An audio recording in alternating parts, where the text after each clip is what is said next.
شفتوا ملي ما يكونش عندكم الوقت وتتشهاو داك البغرير تاع بكري تاع اللمه وتاع الجدود، بغرير بلا بيض بلا فرينه، بغرير السميد بزاف خفيف، عندي سنوات وسنوات وانا ندير فيه، واللي تبعوني يعرفوا الوصفه، ارواحوا نديرها معكم في رحبه.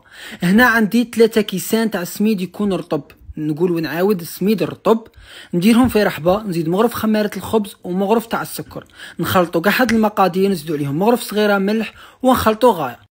انا نزيد لها كيس سكر فانيليا تاع رابحه وزوج اكياس خميره كيميائيه. الخميره تاع رابحه معروفه من بكري وتفكرني بذكريات بزاف شابين.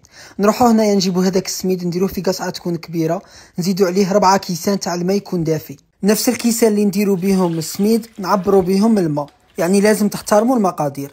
نزيدوا لهم دروه كيس سكر فانيليا مع 2 اكياس خميره كيميائيه، نخلطوا الاولى غير بالفوي، ودروك نروحو نجيبو برا ميكسر ولا بلندر. انا طحنتهم الاولى بالبرا ميكسر ومن بعد زدت طحنتهم في البلندر باش طاني نتيجه كيما هكا، يعني يجي خفيف ونطحن كاع داك السميد مع الماء. هنا نحمو المقله تاعنا مليح، ما نخلوه يخمر ما والو، ديريكت غير تحمى المقله على نار متوسطه، نطيبوه نخلوه يتقب في غرده وتحصلوا على اجمل بغرير. ديروه شويه حسل ودهان كيما بكري وتشربوه لقهوتكم للصباح ولا للعشيه، ولكم بصحتكم وما تنساوش تجربوا الوصفه. سلام.